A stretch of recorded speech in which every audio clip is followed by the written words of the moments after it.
This is The Modern Lead Her Way. The podcast for corporate career women who want to feel good on their way to the top.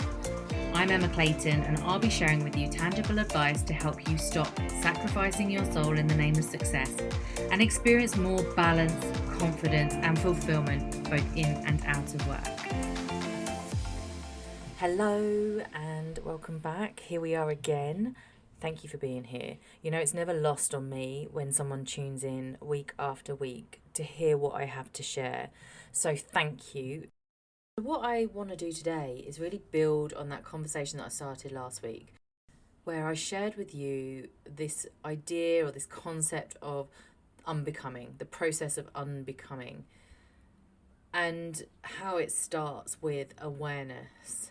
And the first thing I guess I want to bring some awareness to is when the success that you've created in this life to date and everything you have that you see around you, from your home to the relationships to the car you drive to the role that you're currently doing at work to the people in your life to the everything, you have actually created that. You've had a hand in creating that. But what happens when what you've created doesn't actually feel so good anymore? So what I can relate to, because it's my story, and I wonder if this resonates on any level with you, is that I, for a long time, was pushing and striving for success that looked a certain way. And that really was the prestigious job title, you know, the director level leadership role, the travel around the world with work on business expenses, and a certain level of salary. I was absolutely gunning for that 6-figure salary, and I wasn't going to stop until I got there. And I got there, and it wasn't all it cracked up to be. And the worst thing about it was my friends, my family were proud of me. You know, they saw me as this successful career woman. I had the car, the man, the house, the holidays. I travelled, all that stuff.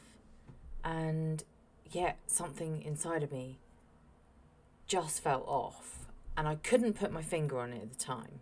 So I obsessed over what I knew wasn't quite right in my life, and that centered around my weight and my body and my looks. And I had tried all manner of diets through my 20s and even in my early 30s, and even though I had success on some of them, which shall remain nameless, I always regained the weight. And I was just so sick and tired of this. And I just thought, if I could just lose the weight and get back down to what I was when I was 21, then I would be happy. Forgetting actually that I wasn't happy when I was 21 either. But that's another story for another time. I guess I was like very aware of this dissatisfaction I had with my physical being and wanted to fix that. So I remember vividly searching on Google for how can I lose weight and keep it off. And what came up in my search results was a psychotherapist who happened to practice just down the road from the office, and she was specialising in sustainable weight loss or something like that. So I went along to my first session and shared my life story up until that date, and like really kept it together. I was quite proud of myself for getting through my first therapy session without crying. And then she walloped me with her diagnosis, which was that I had high functioning generalised anxiety disorder, and that actually she didn't think she needed to see me due to my relationship with food, but she needed to see me due to my low self-esteem and lack of trust due to childhood trauma. And to say I was in complete denial for days afterwards is an understatement. Now, I went on to hire this woman, but I know that the words that came out of my mouth to follow was that I am not susceptible to mental health issues. I actually said that. I can't believe it in hindsight, but it was clearly a belief that I held. I actually believed that I wasn't susceptible to mental health challenges. And I know where it comes from. It comes from my parents, who also don't think that they are susceptible to mental health challenges. And they come from a time where it was a more taboo topic than it is today. So it revealed one of my beliefs around mental health. And then I can remember really defending my position. I was like, I'm not anxious, I'm just nervous in those situations that I described around presenting at work or being in group situations and having to use my voice. But through my denial and my pushing back and the later conversations that we went on to have, I was able to start to connect some of the dots and go, oh, that time that thing happened back then is why I don't trust people today. Or that thing that was said to me all those years ago in the playground is why I started to have a relationship with food. But underneath that, the root cause of that was this like deeply rooted lack of self-worth. And not to stop there, but with that new awareness, she was able to give me some tools that I could actually use in the moment that I was experiencing some of those less than positive, unwanted sometimes feelings and experiences. And so I was able to start to implement that in everyday life and start to improve on how I felt. So I share this not to say that everyone needs to go to therapy, although I might argue these days that it wouldn't do any harm for everyone to experience some therapy at some point in their lives. But it's to say that if there is something that is like nagging you, that's knocking at the door, like my eating behaviours were, they were getting louder and louder because they wanted me to pay attention to them. They wanted to be heard. They wanted to be seen. So oftentimes our kind of quote unquote unwanted habits, whether that's overeating, undereating, controlling what you put in your mouth, maybe binge drinking at the weekend or drinking too much throughout the week, maybe even over-exercising, putting yourself through the paces too often throughout the week as way of punishment. These kind of unwanted habits that we have that we can't seem to break are clues for us. They're signals. They're asking us to pay attention. Now, if there's one thing I've learned about trauma in the last 10 years that I've been looking at my own, is that as a society, we have a lot of trauma that we're carrying around with us. And I have a very good friend, her name is Megan Clinton. I'm sure I'll have her on the podcast eventually. She was certainly on my last show, the Emma Clayton show, and we talked about trauma. And it is her belief as a trauma psychotherapist that, most people are walking around with some level of trauma. Now, there are obviously massively varying degrees, and I think what was super fascinating for me to understand is there is a new scientific understanding that when we put a baby down that is crying and we leave it to cry, there is a loss of connection, which is a baby's primary need. So when the baby comes into this world, they need to be held and to know that they are safe, that they're not going to be dropped, and that they are going to be fed and watered. That's their basic survival instinct.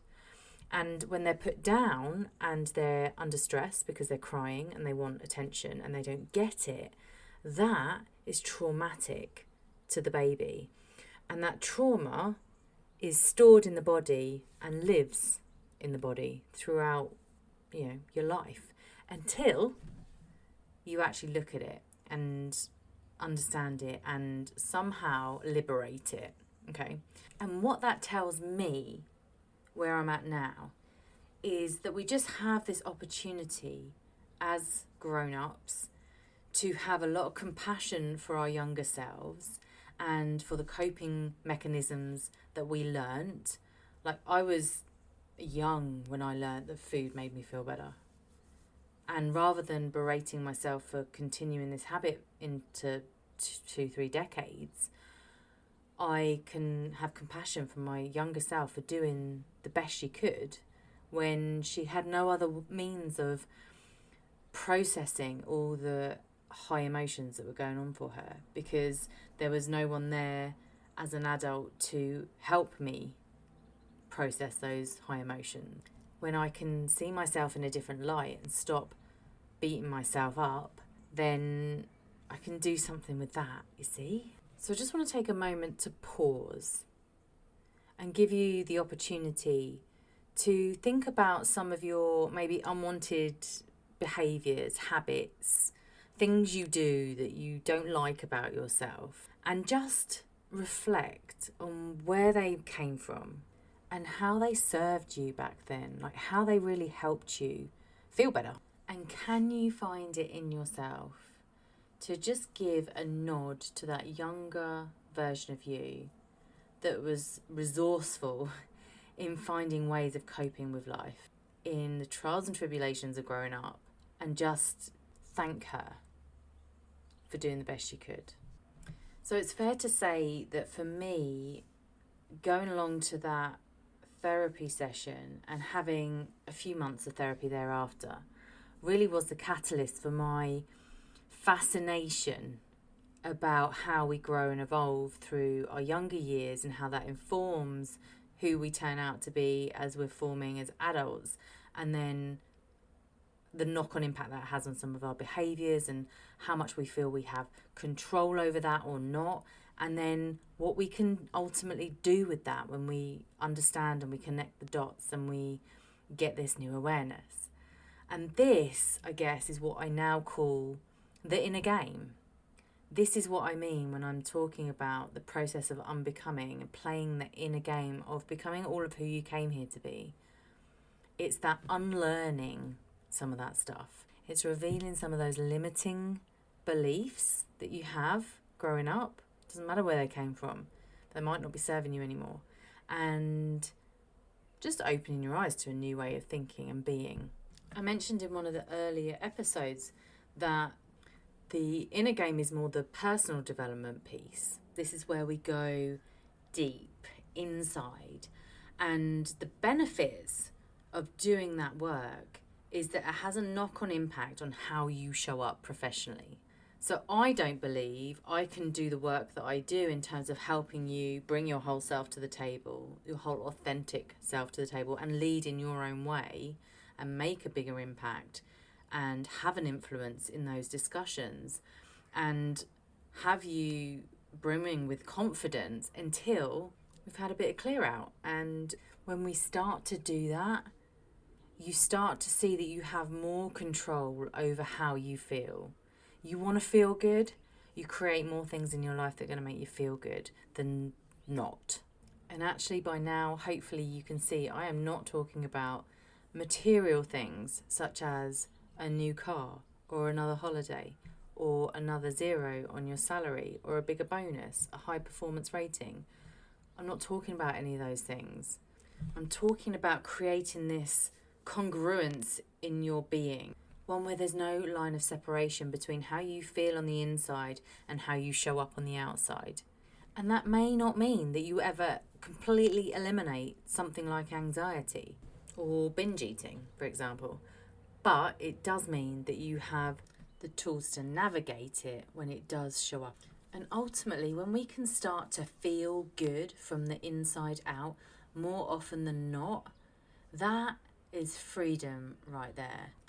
It equals more moments of inner peace than inner turmoil. It's more headspace to think about the important pieces of work that you want to do whilst you're at work, rather than worrying about how you're being perceived or whether or not you're doing a good enough job. When I think about how much of my headspace I used up worrying about what other people must be thinking of me because of something I did or something I said or something I didn't do, it was unreal. And I don't waste that energy anymore. And that energy can now be spent on more productive things. So this is why I'm so passionate about helping you initiate the inner game. And if you're sitting there thinking, okay, well, where do I even start with this? First of all, stay tuned, obvs. We'll be going deeper into some of these ideas and also giving you some more tools. And then also, if you were interested in doing some self-study, I have a number of courses that I ran throughout 2021 in what I called the Initiation Membership. And those courses are all sitting there ready for you to dive into. You can buy the bundle, all of them, or you can buy them course by course and work your way through them in no particular order or in the order that they're shown. And you'll find the link in the show notes. It's also on my website, emmaclaytonxo.com. So by all means, head on over there and see what is calling you to dive into first. So thank you for tuning in. Thanks for listening to parts of my story.